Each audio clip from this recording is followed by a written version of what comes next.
salaamaaleykum chers internautes salaamaaleykum yéen ñi safo programme Seneweb TV seneweb.com ñi nga am mbégte kontaan comme ni ñu fi teewee saa su ne di leen proposer lépp loo xam ne mooy dominer l'actualité sportive notamment prendre des nouvelles de nos ambassadeurs du football sénégalais dans en Europe wala à l'extérieur yéenay xool boo leen yéenay xool yéenay choisir alors vacances lañ nekk comme ni ñu koy defee chaque vacances on va aller voir les talents les pépites du football sénégalais ñi nga xam dañoo demoon monnayer leur talent à l'étranger ñi am ay titres ñi am ay récompenses tey nag ñu am l'honneur et le privilège de recevoir un champion en Ligue 2 un champion dans le cœur et un champion dans le terrain ndax leadership am capacité à gérer sa rage de vaincre son envie et sa détermination ont impacté cette saison avec l'équipe troyenne muy 3 ba ñu àgg fee nga xam ne moom mooy en Ligue 1 française bu 3 yéegee en Ligue 1 française il a joué une grande partie ancien joueur de Dakar Sacré-Cœur un joueur teigneux rigoureux capable de jouer des 2 pieds qui alterne les passes longues et passes courtes non naa yem foofu balaa ma kàccatu Seydina Mohamed Diop la ñu dalal maa soog Seydina bi nag xaw man moom ay roube moo ma sonal quoi Mohamed Diop maa ngi lay nuyu bu baax a baax et félicitations. merci beaucoup Pape maa ngi lay fay bu baax di la remercier aussi si invitation bi tey di la kontaanee di la wax que ni yàgg nañ ko bëgg tey la ko yàlla dogal donc maa ngi lay remercier bu baax si invitation bi. man de du Mohamed Diop bi laa xam de bon Mohamed Diop maa ngi lay nuyu bro xamuma Mohamed Diop bi alors relax bro. Mohamed Diop maa ngi lay nuyu. maa ngi lay fay Pa Omar di la kontaanee tey si invitation bi ma invité yàgg nañ ko mébét tey la ko yàlla dogal. donc kontaan naa trop si invitation bii laa xam bii relax ba naka mu. waaw maa ngi nii montre bii nii xanaa 500 millions la. non man cherul sax. vite fait rek. mais yaa ngi cool. maa ngi cool bu baax en tout cas félicitations comme ni nga ko waxee yàggoon nañ ko bëgg a def tey la ko suñu borom def te suñu borom ni mu ko defee mooy la meilleure des manières tu sors d'une saison boo xam ne c'est consacré par benn montée en Ligue 1 avec l'équipe Stade 3. lan mooy sa ressenti actuellement. waaw kontaan rek am mbégte parce que xam nga ko jógee Ligue 2 yéeg Ligue 1 moom ngeen jël championnat bi jël finir premier du championnat c'est pas donné à tout le monde donc dañuy sant yàlla bu baax depuis 2-3 ans ñu ngi foofu donc année bi ñu génn saison bi ñu génn la yàlla dogal ko ñu yéeg donc ñu ngi sant yàlla bu baax di si am mbégte bu baax a baax. avant ñu ñëwaat si saison ren bi. li ñuy njëkkee si kan l'humain Mohamed Diop parcours am enfance am ba mu àgg fii. ñu bëri dañuy gis Mohamed Diop mais xamuñu fu Mohamed Diop jóge doomu fan la ak fan Mohamed Diop mooy kan. waaw Mohamed Diop de benn joueur la nii rek benn humain comme ni nga ko waxee boo xamante ni il a commencé à bas âge de football dañoo teel a tàmbali football bi paa bi teel ñu see dugal parce que paa bi comme dafa passionné woon si wàllum football moom teel nañu see dugal à l'âge de 5-6 ans. ñu tàmbali suñu cursus comme ñëpp di jàng football. dem ci centre de formation yi et tout en l'occurrence Jambar fa lañ commencé stage de football def ko quelques années après bi ñu fa jógee nag si lañ dem Dakar Sacré-Cœur fa lañ intégré pour commencer suñu cursus de formation ba ni ñu demee ba ci pro yi ba tey jii fi ñu nekk nii quoi. donc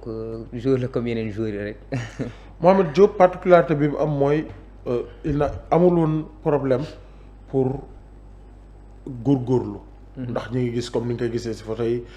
joué nga équipe nationale petite catégorie tu as monné tes talents ailleurs def nga lu bëri mais chance bi mu am mooy il avait des parents yoo xam ne football lañ bëgg. football la ñuy dund est-ce que loolu joué wul ci li nga xam ne mooy sa mental mais aussi ci sa envie de prouver dans le monde du football. bon effectivement parce que tey jii nii par exemple paa bi ni nga ko waxee noonu moom dafa mës a bëgg football bi xëy na sax mère bi moom. jàng bi la gënoon intéressé wu donc man li ma mënoon def rek mooy allier les deux pour kenn si bañ a mer si ñoom ñaar donc noonu laa mujjee def paa bi di xëcc football mère bi xëcc jàng bi finalement ma mujjee boole ñaar yëpp ba yàlla suturaal ma si ma am sama bac donc bac boobu tey jii moom permettre ba après ma génn dem fee di Turquie loolu bac boobu noonu moom permettre tey jii ma dem ba signer contrat professionnel bàyyi ji yaa ngi mën a concentrer aussi football bi donc mën naa ne ñaar yëpp après ils m'ont servi quoi. comment ça bac bi moo la moom dafa jouer si sa signature en Turquie. parce que ni mu ci joué mooy man bi période Covid bi duggee. ba mu demee ba am 18 19 ans et tout à Dakar Sacré-Cœur si la période Covid bi dugg après c'était compliqué pour nga am ay essais au niveau de l'Europe et tout donc ñun on a décidé à notre niveau bi mu amee bac am nañ bourse au niveau de la Turquie bon on savait que ak championnat bi ma nekkoon di def en ce moment là si championnat local bi fii amoon naa ay agents yu ma doon xaar Turquie donc j'en ai profité. ma wax président Dakar Sacré-Cœur bi muy nuyu au passage mu bàyyi ñu dem foofu noonu bu ñu demee foofu ak jàng bi en tant que étudiant xëy na yàlla dañu ubbil yeneen bunt mais man savais que ni bon am naa ay agent turc yu ma fay xaar te bu ma fa demee loolu la mujjee dama dem en tant que étudiant ma régler samay papiers et après ma dem def ay essais yooyu nag moo ma permettre après ba ma signer sama contrat en Turquie. fan nga def essai parce que gis nañu ne Koscielny Sport foofu nga signé. mais avant nga signé Koscielny Sport donc def ay essais fu nekk. waaw avant yooyu yëpp sax ba may nekk fii xam nga Lyon ak Dakar Sacré-Cœur c'était un partenariat bu ñu amoon ñoom ñaar donc à l'âge de 18 ans bi ma jugee sélection U20 yóbbu nañ ma foofu ma def ay essais mais essais yi ça a duré que 10 jours donc ça a pas été concluant ma dellu si waat Sénégal ku ne sama championnat fii mais ma demee foofu nag si laa commencé Turquie moo ne commencé def test foofu dem naa ay Bolu Sport dem naa un peu partout en Turquie ba après ni ma mujjee signé fële di Kocaeli Sport foofu donc fa laa signé son premier contrat professionnel quoi. nga signé sa premier contrat professionnel au niveau de Kocaeli Sport parce que ñu ngi si parcours bi ba léegi. et là quelle a été la réaction des parents bi nga leen annoncé cette nouvelle. waaw kontaan nañ kon ils étaient très contents parce que am na ñoo fa jot a dund yoo xamante ni maak ñoom ñoo ko dundandoo ak samay nitu démb donc ñooñu xam nañ li ma fa daj et donc bi. Au final bi ñu amee contrat professionnel donc tout le monde était content ndax xam nañ fi ma jaar ba àgg foofu donc c'était un réel plaisir que ñu atteindre objectif boobu quoi muy signer contrat professionnel bi. nga jógee Kocaeli Sport dem fa signer fa en 2021 année bi stop nga dem jouer ji FC Sheriff Moldavie suma juum. waaw Moldavie waaw Tiraspol Moldavie et comme ni ñu koy gisee nii ci arrière plan bi nga joué sa match Ligue des Champions Cristiano Ronaldo Manchester United Mohamed Diop nekk Sheriff ngeen joué match bu baax a baax. et là Mohamed Diop s'est révélé dans le monde match bi nan la joué ci sa carrière et comment tu l'as vécu seen match sa rencontre yow Manchester. waaw bon ñun déjà bi ñu qualifié. bi ñu defee tirage yi dañoo gis que ni dañoo dat ci Manchester United dal ci Real Sociedad ak beneen équipe Omonia bu nekk Chypre on savait que. waaw Chypre foofu noonu lañu nekk. on savait que match Manchester United moom ce serait un match très suivi dans le monde et tout donc ñun on s'était bien préparé par rapport à ça moi personnellement xamoon naa ni match bu ma war a wane sama bopp la surtout que j'avais des joueurs en face yoo xamante ni je les estimais beaucoup en l'occurrence Cristiano comme ni nga ko waxee donc waaj nañ ko bu baax match yu ñëw na def nañ lu ñu mën même si Manchester moom on savait qu'on n'avait pas le niveau pour les jouer mais bon on a fait de notre mieux et après voilà yeneen match yi yàlla suturaal nañu bu baax. yeneen match yi ñaar suturaal nga def année boobu benn année jouer Ligue des Champions mais dañoo gis ne après da nga def un retour fële sa Turquie muy Koscielny Sport. lan moo ko justifié. non en fait bi may jógee Turquie di dem Sheriff c'était en prêt. un prêt. waaw prêt laa demee. c'est bon à savoir. waaye donc dama dem prêt 2 ans mais comme dama yàlla suturaal ma def saison bu baax Sheriff. sama retour Kocaeli j'ai pas rejoué là-bas c'était juste pour dellu foofu pour que après ñoom ñu lijjanti affaire de transfert yi pour après si laa jógee foofu dem directement Stade 3 quoi. Stade 3 boobu nag la ñuy taxaw parce que pour man foofu nga ñoree quand je dis foofu nga ñoree mooy foofu nga am une explosion. foofu nga gën a épanouir dans le jeu foofu nga gën a am. fële nga xam mooy de la liberté dans le jeu parce que période 2023-2024 nga fa dem. et te voilà actuellement couronné sacré champion en Ligue 2. déjà lan moo tax nga dem 3 et je sais que ni t'étais courtisé par d'autres clubs. waaw 3 bon ñoom ils m'ont fait une proposition boo xamante ni tey jii nii projet bi moom fa yóbbu j'avais un bon projet il y avait le groupe City derrière donc ñoom bi may ñëw. Ils m'ont proposé comme étant un joueur du groupe City donc il y avait d'autres clubs comme en Ligue 1 même mais tey jii nii équipe turque bi doon laaj niveau salaire niveau transfert et tout il y avait que le Stade 3 qui pouvait s'aligner ak groupe City bi derrière donc ils se sont alignés ñu tegal ma projet sur la table bu concluant boo xam ne ça m'a ébloui pour ma dem foofu donc ma signé foofu une bonne fois même si j'avais d'autres clubs projet boobu moo ma gënoon arrangé quoi. projet boobu moo la gën a arrangé di leen fàttali que ne mi nga xam ne mooy Mouhamed Diop joué na équipe nationale U17 du Sénégal joué na équipe nationale U20 du Sénégal donc c'est un international sénégalais mais dinañ ñëw ci page parenthèse équipe nationale alors déjà en U17 et en U15 li ngay joué yooyu yëpp le fait que nga am ay sélection en U17 et en U20 am na lu mu la yokk am na lu mu la doppe yow sur le plan personnel. waaw xam nga sol sa maillot dëkk moom da lay dopé naturellement même si on était encore jeune on avait peut-être 16 ans 15-16 ans mais taxul sol maillot équipe nationale moom dégg hymne bi rek c'est autre chose quoi mais moo tax année boobu ñu ko joué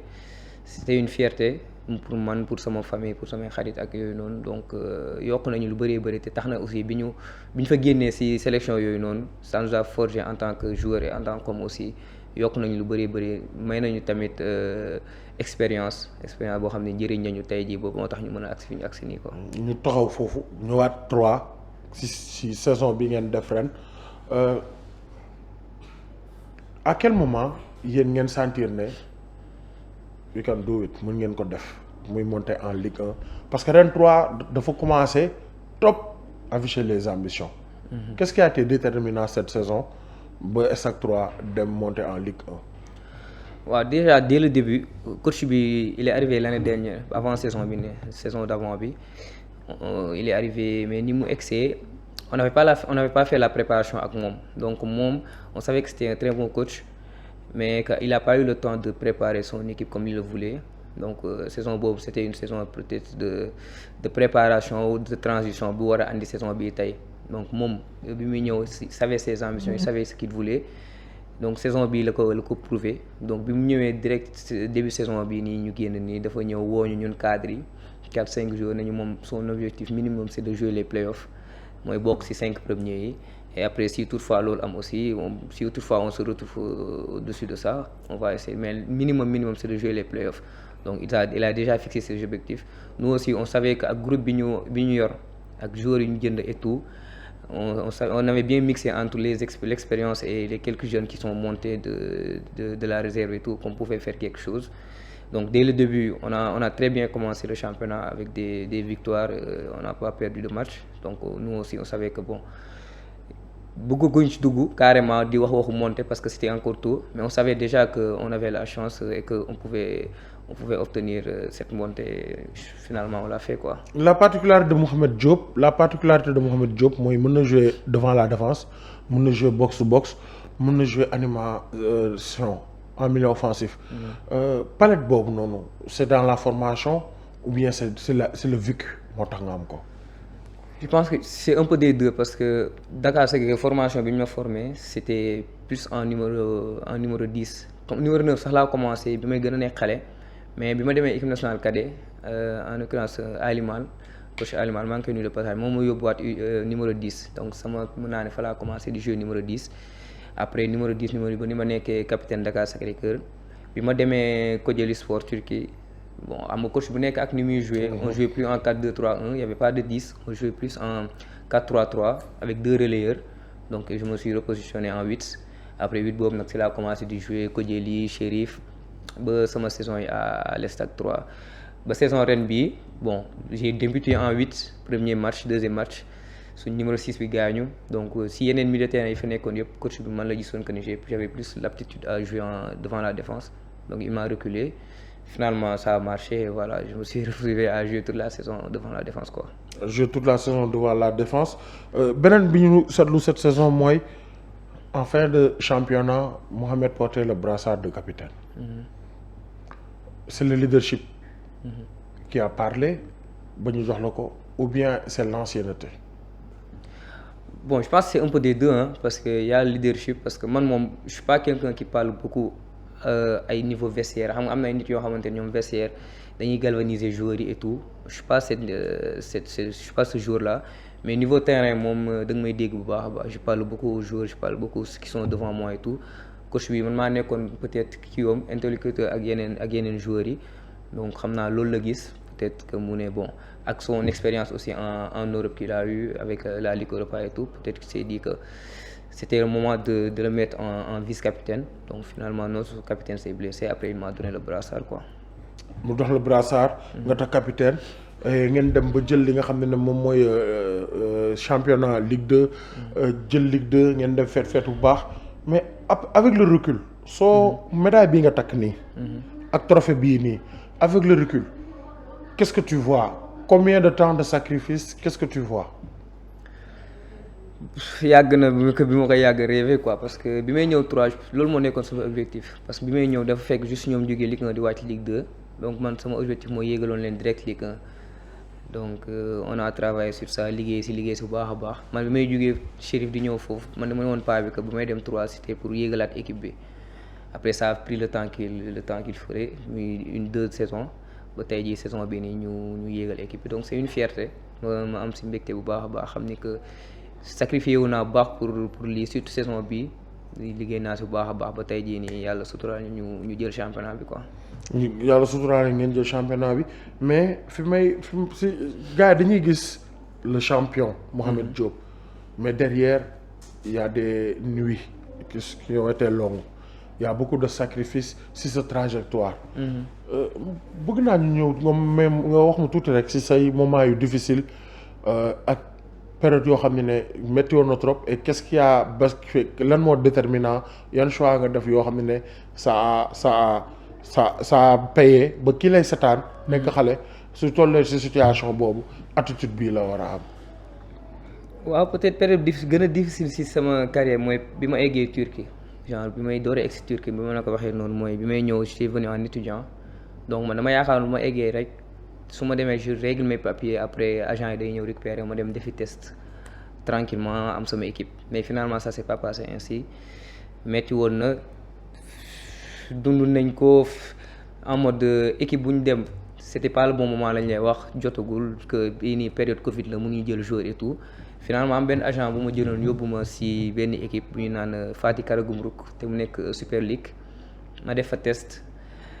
bi normalement ça devait durer 1 mois ça a duré 3 jours waa ji ne ma directeur bi woo ba ma ñëw fekk maa ngi fa fekk Alassane Ndao aussi bi mu fay nekk mu koy nuyu de passage mu ne ma que 3 jours yi le test a été concluant que dañuy jël du coup li desoon mooy wax ak suñu président fii Dakar Sacré-Cœur pour mu bàyyi ma signer wala ñoo am affaire de transfert et tout finalement pendant 1 mois ñu nekk si daw si ginnaaw transfert bi ça s'est pas fait après ma xëy un bon jour rek ñu ne ma ce président bi nanguwul donc foog nga génnaat fii alors que man instant boobu j'avais déjà plaqué tout si côté étude bi et tout delluwaatuma woon université donc c'était compliqué bon mu ne ma da ngay ñibbi ma jël samay bagage dem après bon agent bi ma fa yóbbu woon dafa bëggoon ma signer ak moom un contrat de 3 ans et tout avant may utalaat beneen équipe ñu maag sama famille on s'est décidé que loolu mënuñ ko def donc mu ne donc ñun ñu demal suñu bopp donc je me suis décidé ma demal sama bopp ma doon fanaan si ay auberge parce que bëgguma woon sonal sama famille xam naa ni ñoom lépp lu ñu waroon def si man def nañ ko du coup man maa décidé woon jël sama yoonu bopp di fanaan si ay auberge di toog di xaar yàlla di entraîner si biir néeg bi xam naa ni moom tôt ou tard dina am lu ñëw donc noonu ba un jour rek après benn agent turc contacté ma ne ma xam na ma et tout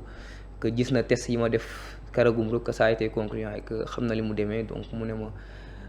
comme amoon naa test yu ma réussir Super League amaat test réussir ko 2e division mooy gën a yomb donc si laa jógee foofu 2-3 semaines yoo xam ni dama doon toog si auberge bi des fois doo am sax loo lekk wala loolu da ngay débrouiller wu rek auberge moom mooy loolu donc si lañ ko gérer noonu ba un jour mu woo ma ne ma ñëwal Kojeli Sport nee na jëlal bus et tout mu jëlal ma bus ma agsi foofu noonu il restait presque 2 à 3 jours avant ñu naan mercato bi jeex na donc si benn jour laa def test 2 jours après gars yi ne ma bon c'est bon nañ xool ndax nu ngeen ko mën a signer et tout donc noonu laa def ba signer Kojeli mais c'était des moments yoo xam ne c'était très très difficile dugal ma sama waa famille parce que xam naa fi ma toll si ñoom te am na nu mu doon demee su ma leen ko waxee dañu may naan ma ñibbisiwaat te c'était pas le bon moment quoi xas nañ ba dugg foofu moom nañ ko rayante rek ba yàlla suturaal ñu te effectivement après noonu la demee donc sant yàlla quoi. macha allah yàlla na yàlla sant. alors bu ñu tëj si parenthèse u équipe nationale joué nga équipe nationale U17 joué nga équipe nationale U20 A bi mi ngi sa bopp. équipe A bi waaw bien sûr mais A bi kay instant yii nii moom la ñuy tëddee di ko yeew moom fu mu toll nii loolu moom instant yii nii moom ñu ngi ciy liggéey bu baax a baax après bon man li ma yàgg a wax rek ku nekk da ngay nekk sa rukk nga liggéey bu heure bu jotee rek dinañ la woo quoi xam naa daal jotagul rek. ba jéemoo xool ndax bokkoon nga ci liste 55 yi njëkkoon yoon ne. non franchement musuma attardé wu si loolu non musuma ko xool non. c'est un objectif qui est dans ta tête mais di nga mais li nga war a def daal boo ko defee rek lu jot yomb. waaw parce que samay morom ak ñoo fa nekk ñi nga xamante ni ñoom laa bokkaloon U17 yeeg yooyu U20 yi maa ak ñoom ñoo bokk génération. ñoom ñoo fa nekk Pape Matar Sarr ñoo bokkoon génération Bamba Dieng ma xool aussi ñaay qui est passé par là-bas c'était notre génération à nous en U17. donc tey jii ñoom bu ñu ñëwee ba nekk fa ça veut dire que j'ai les qualités j'ai le niveau aussi pour nekk fa xëy na dafa jotagul rek. nga jógee Ligue 2 dem Ligue 1 niveau bu bees la lan mooy sa objectif cette année avec le SAC 3. waaw on a la Ligue 1 donc tey ren jii moom jéem a gën a dëgëral saison bi ñu def bii ba mi saison Ligue 2 bi comme yéeg nañ Ligue 1 c'est de confirmer confirmation boobu la gars yi di xaar si ñun surtout que en tant que cadre ñu ngi may xaar si loolu donc ñu ngi koy waaj bu baax a baax incha allah yàlla defal ñu si ndam bu baax a baax si Ligue 1 bi quoi. Environnement dama seetaan sa benn interview boo doon wax. mais sa famille des fois boo amee chance am famille bu la comprendre dafa am boo amee chance am une femme qui vous comprend. joueur bi day am chance su performer wu. da nga wax loolu par expérience wala c'est un constat. je pense que c'est un constat parce que man dem naa ba toog xam ni stabilité bi nga soxla en tant que joueur il te faut une bonne femme à côté de toi te loolu après yàlla sutural na ma si ma am jabar ju baax soxna su baax boo xamante ni bi mu egsee dimbali na ma côté boobu parce que xam nga joueur moom nga dëkk yow kase di dem di entraîner di ñëw nga war di toggal sa bopp di war di xam nga c'est pas évident daal donc ma xam ni que stabilité bi ma soxla dëgg peut-être que il faut une bonne femme à côté de toi boo xamante ni côté boobu dina la ko mën a assurer donc yow ce qui li reste mooy nga entraîner noppalu après de bien manger à côté te ñoom loolu mën nañ ko donc après loolu lañ def saison bi te moom lañ andi yàlla suturaal nañu ba ñu yëg li donc j'ai vu que constat boobu laa def xam ni que loolu mënul ñàkk côté repos côté stabilité ak côté performance et tout quoi. yow ban regard nga am si société sénégalaise ni ñuy xoolee un joueur professionnel des fois damay jàpp ne gars yi dañ leen xoolee ñoo xam ne ay dañ leen di jàppee ay robot. chaque jour ma casse quoi parce que gars yi dañuy fàtte ne yow mi à part le football t'as une autre vie à côté ñoom dañoo jàpp ne que lépp c'est basé que sur le football alors que à part le football t'as d'autres choses à faire te football ku ne xam na ne yàggul c'est sur un laps de temps de entre 10-15 ans donc nit ñi bu ñu xool nit ki juste le footballeur nañ xool entre ginnaaw footballeur bi kan la. l'être humain waaw l'être humain c'est très très important te des fois ñun ñi loolu la ñuy soxla bëgguñu koo xam ne dalay message laaj la si loo nekk ça va tranquille après mu démarrer direct côté football non ñun à part football am na leneen lu ñu def on a d'autres vies on a d'autres choses nit ki bëgg nga woo mën nga ko woo ngeen waxtaan si leneen lu bokkul football parce que ñun football bi tellement dafa dugg sa bopp ba soo sañoon booy wax ak nit ki mu wax la leneen lu dul football quoi. des fois donc loolu laay wax gars yi di leen ñaax que ñu bàyyi xel loolu bu baax a baax xam ni que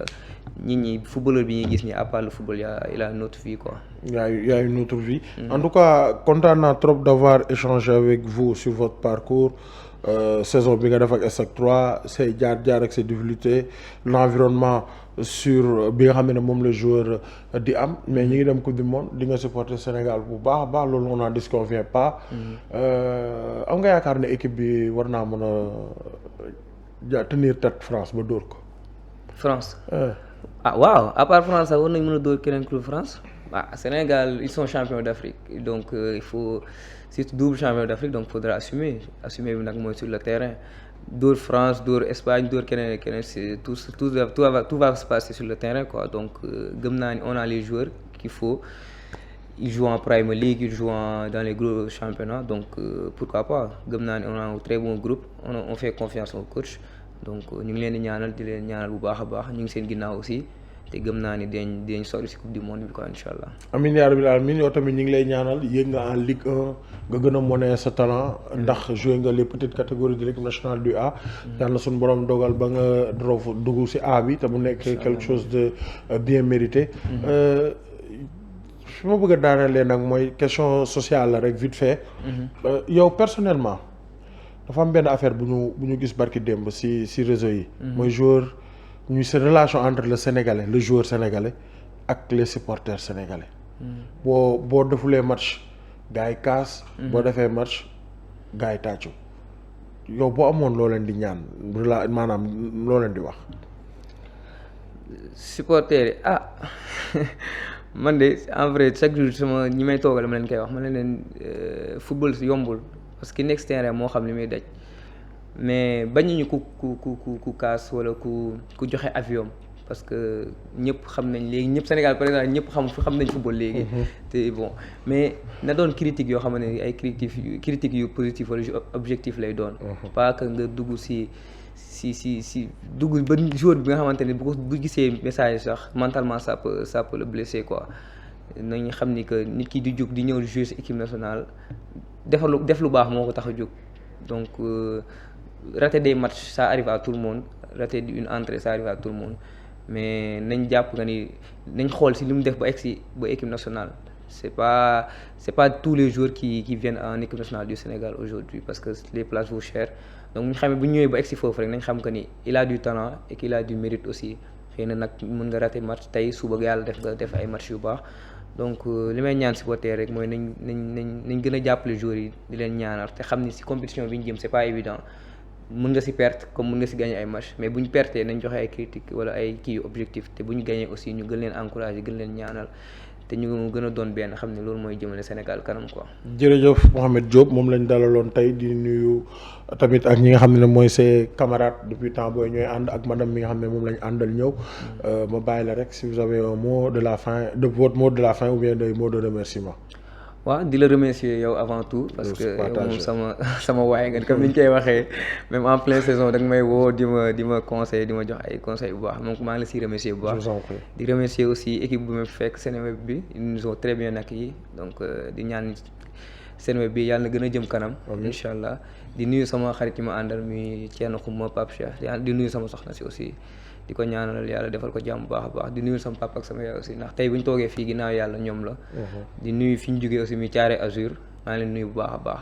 donc c'était tout di leen remercier bu baax encore une fois. di leen gis naa keroog nga dem Thiaré Azur may dajale quartier yi may leen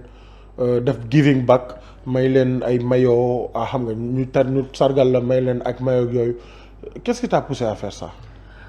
waaw ñoom ñoo jug tey jii nii bi ma yàlla suturaal ñu jël Ligue 1 Ligue 2 bi boobu autant pour moi ñu dugg pour sargal ma te xam nga ku def lu rafet moom da nga koy fayee lu rafet donc j'ai décidé équipe bi sama ASC ak ASC yu nekk autour yëpp def leen ay jeux de maillot pour ñu mën a ay jeux de maillot ak ay ballon pour ñu mën a préparer seen nawetaan bii di ñëw donc muy waa Thiaré Azur di leen nuyu de passage di leen wax tamit kontaan naa ci sargal bi ndax mënu na leen ci bañ a fekk donc loolu rek laa mënoon def am geste pour remercier leen par rapport à ça et pour fàttali ko aussi nii fa laa juddoo fa laa yoroo te foofu laa jógee quoi donc maa ngi leen sant bu baax. en tout cas ñu ngi lay gërëm bu baax mais joueur nan lay passé vacances am joueur pro ñëw blow laal bling xam nga dem wala da ngeen di topp match yi di match. wala kii la noppalu la mais ren les vacances vont être longues. waaw ak coupe du monde bi moom day gën a gudd quoi comme que d'habitude mais après yow yaa ngi ñun chaque jour donc xam nga pro yi nii passé. pro yi am na ñoo xam ne Saly la ñuy laal de Saly. waaw xam nga loolu avant la woon léegi comme dañoo am madame à côté moom c'est pas évident parce que foo dem mu dugg fa donc. dem demoon na terrain. mi ngi woon yaa fa manqué si terrain bi. non prochain match bi damay ñëw sambu. non foog nga ñëw sambu. parce que mais vacances pro yomb na. non c'est pas évident nag parce que tu dois allier entre repos ak maintenir la forme aussi donc man lu may noppalu wala lu ma décidé def la fête comme on dit entre guillemets je sais que su ma war yeewoo war naa dem defi sama séance avant tout après toute la journée yaa moom sa bopp def lu la neex quoi. mais lan moo gën a difficile si professionnel les entraînements ou l'alimentation. pour man alimentation moo gën a métti parce que alimentation xam nga Sénégal moom fii alimentation bi c'est pas évident ndékki añ reer añ bi la plupart du temps xam nañu ceeb la reer bi bon c'est pas évident donc. ko yow tamit doo wàññi ceeb. voilà. da wàññi ceeb. non ceeb bi mënul ñàkk dañ ciy dem de mais bon pas mënuñu si dëkk quoi mënoo si dëkk parce que am na neen noo dul gérer sa bopp rek boo delloo di nga delloo ak ay kilos yoo xamante ni moom du la arrangé te boobaa ça va te payer. donc ñun alimentation bi ngay fekk fi obstacle la de. noonu laa xam ne wooye parce que boo nekkee fii pendant la saison tu te gères xam nga li nga war a lekk li nga war a naan. surtout loolu man dama bëgg comprendre c'est-à-dire parce que dañ ba mës a déglu Sadio Mané mu ne la plus grande décision bi mu def ci carrière am c'est d'avoir un diététicien. si damay gis ay joueurs yu dëkk ñoom kese yu ma xam. ñu naan ma non sama chef cuisinier bi moo ñëw dafa ma toggal li ma war a lekk ci semaine bi yëpp. c'est vrai waaw après ma ne ko ay lan lay toog mu ne ma baaba des fois bii des ñun bu ñu la ko taajal mu ne ma lewet na à la base da nga naan du ma lekk da ngay ñëw ñu naan laan ay choux yu ñu baxal wala ñu defal la ay affaires yu vert naan laan lii ak lii naan laan lii waroo lekk sa 201 kilos yàpp par semaine. waroo si lekk sa lu man ma ne ko ñun ñi ngi dee de ñun li ñuy lekk nii dañuy rey suñu bopp mu ne ma non. là-bas c'est équilibré et t'as pas le choix foofu nga lekk ko. xam nga déjà club boo dem day am diététicien boppam. diététicien boo ñëwee da lay jox un programme boo xamante ni moom nga war a suivre après nag c'est toi et toi yaa xool na di nga ko suivre quoi mais yaa nga diététicien au club boo xam ne moom aussi mooy jël kii poids yi kilos yi masse grasse yeeg yooyu noonu moom xam na ni boo suivre loolu tu peux garder ta forme et tout lekk bi moom ay salade la comme ni nga ko waxee ay salade ak ay tomates yoo xamante ni saful dara. maanaam bi mu ñëwee su ma ko daan lekk sax du xam nan lay def ba lekk loolu ndax affaire du saf dara mais xam nañ njëriñ bi mu am. pour performer parce que légumes yooyu ngay ñuy xeeb noonu wala yi saful dara yooyu mooy lay permettre tey jii ngay mën a garder ce niveau de performance quoi donc tu fais avec rek après bon yàlla baax na quoi boo ñëwee vacances moom mën nga profiter tuuti laal si ceeb yeeg yooyu noonu. dibi waaw dibi à côté yi yooyu noonu moom. mais frite man gisuma joueurs yi duñu lekk joueurs yu bëri yi ma xam duñu lekk lu ñu saaf ak diwlin. diwlin bi baaxul. lu ñu saaf ak diwlin. diwlin bi xam ne du ñu lekk lu ñu saaf ak diwlin. même boo leen toggal yàpp dañ naan à la vapeur wala boo leen toggal ceeb dañ naan ceeb à la vapeur am na benn jour daa ñëw vacances. mun na du lekk seen ceebu kër il préfère dem dans benn restaurant bu nekk à la place. jënd fa plateau ceeb bu 15000. mën na ko lu tax mu ne foofu seen ceeb bi à la vapeur la. maanaam ndox bi baxaay ndox bi mooy togg ceeb bi alors que fii ñun diwlin dafay bëri day tiit. nee na même gars yi bu ñuy togg omelette day tiit. waaw nee na ñun ñoom du ñu lekk lu ñu saaf. lu ñu lakk rek. mais huile bi xam nga huile xam nañ ni moom huile moom baaxul huile lu bëri ñun fee déjà doo utiliser huile lu bëri. peut-être huile d'olive mën nga ko utiliser. kon naa bàyyi huile bi rek. moom lañ lay conseillé non yow moom defal lu la neex yaa ko. non man saa wax na ko sonn ma ne ko alaaj mu ne ma naa ma ne ko dugg joueur. baa ma nii rek mais en tout cas ça a été un plaisir d'avoir partagé cet échange avec vous. et ñu ngi leen di souhaiter des lendemains meilleurs quitte à que ñu fekk leen seen club. incha allah def immersion parce que tamit nit ki boo ko bëggee xam dëgg da nga koy fekk fi mu nekk. dëgg la lañ koy gën a jox cër. en tout cas tamit on vous souhaite d'intégrer l'équipe nationale A équipe bi comme ni ko Pape wax rek question de timing la mais tout le monde prévaloir dommage U23 footballoon il y a 2 ans de cela di nga si gën a mone mais en tout cas on vous souhaite des lendemains meilleurs di jox dig daje cher internaute Seneweb si beneen rendez-vous avec un Sénégalais boo xam ne il a fait rayonner le talent sénégalais à l'extérieur jërë ngeen jëf